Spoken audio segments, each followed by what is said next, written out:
1955-56 में आपको पता है कि हिंदू कोड बिल पास हुआ, वो भी 4 हिस्सों में पास हुआ, तोड़ तोड़ के पास हुआ।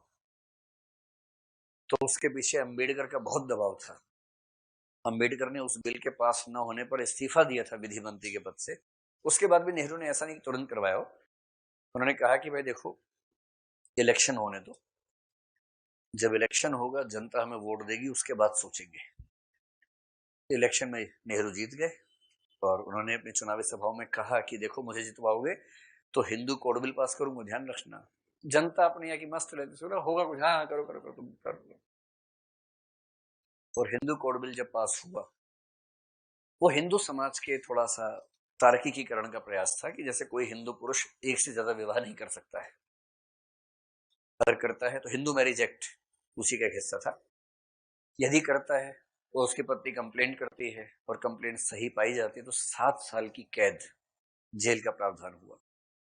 आजकल कई लोग हल्ला मचा रहे हैं कि ये जो आपने किया है 4 विवाह वाला खत्म, इसे क्रिमिनल एक्ट क्यों बनाया, पति जेल में क्यों जाएगा। इन मूर्खों को 1955-56 के ये एक्ट याद नहीं आ रहे हैं। हिंदू मैरिज एक्ट भी ऐसा कहता है कि यदि कोई पुरुष एक से ज्यादा विवाह करेगा तो 7 साल की जेल उसको मिलती है। और ठीक है, कानून बनाया गया तो सोच समझ के बनाया गया, ये वाला भी कानून इसी हिसाब से बनाया गया है। तो यहां से जनसंघ को उठने का मौका मिला। जनसंघ ने खूब विरोध किया है इसका कि हिंदुओं के सामाजिक मामलों में दखल मत दीजिए, पर नेहरू ने दिया क्योंकि समाज को आधुनिक बनाना चाह रहे थे। तो जिस दिन बिल फाइनल हो गया, बिल पास करके भेजा डॉक्टर राजेंद्र प्रसाद राष्ट्रपति को। राष्ट्रपति अंदर ही अंदर बीजेपी टाइप के थे। सोमनाथ मंदिर का उद्धार हुआ तो राष्ट्रपति खुद वहां गए अध्यक्षता करने के लिए कार्यक्रम में। काशी की गलियों में राष्ट्रपति जी घूमे और जो पुरोहित थे उनके पैर छुए वहीं पर। इन सब बातों से नेहरू जी बहुत परेशान रहते थे। अब नेहरू की परेशानी ठीक थी या राजेंद्र प्रसाद का स्टैंड ठीक था, ये मत की बात है, राय की बात है। तो राजेंद्र प्रसाद को लगा कि अगर ये हो गया तो हिंदू समाज का ढांचा हिल जाएगा, और ढांचे का मतलब महिलाओं को अधिकार बहुत सारे मिल जाएंगे। तो उन्होंने फाइल पे लिख के भेजा कि संविधान में ऐसा कोई प्रावधान नहीं है जो राष्ट्रपति को बाध्य करता हो संसद द्वारा, मतलब दोनों सदनों द्वारा पास किए गए विधेयक पर हस्ताक्षर करने के लिए। अड़ गए कि साइन नहीं करूंगा। तो नेहरू जी को लगा बहुत शहीद बन रहा है तो भाई। तो नेहरू जी ने फाइल पे लिखा कि हमारे संविधान में अनुच्छेद 61 है जिसका संबंध महाभियोग की प्रक्रिया से है। अब 2 ऑप्शन बचे, या तो वो कहे कि चाहे महाभियोग हो जाए किंतु समाज को बचा के मानूंगा, दूसरा ये कि समाज बचे ना बचे अपना पद बचा के मानूंगा। पता नहीं क्या हुआ लेकिन साइन हो गए, और उसके बाद से हिंदू कोड बिल एक्ट मतलब लागू हो गया।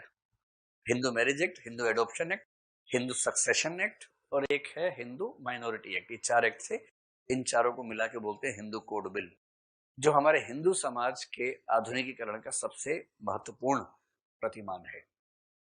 एक आईपीसी है, वो तो 1860 में आ गया था, जो क्रिमिनल लॉ का पहला ऐसा दस्तावेज है जो सभी हिंदुओं को, सभी भारतीयों को बराबर रखता है।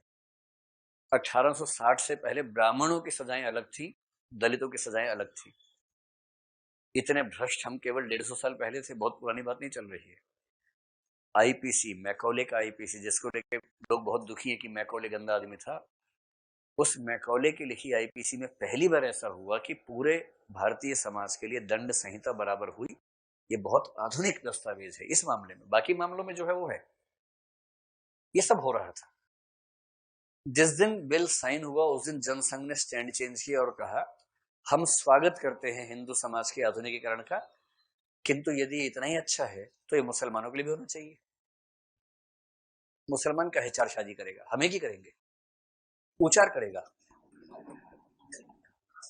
उसके बाद से समाज के आधुनिकीकरण का मुद्दा कांग्रेस की झोली से निकलकर बीजेपी की झोली में आ गया उसी रात से।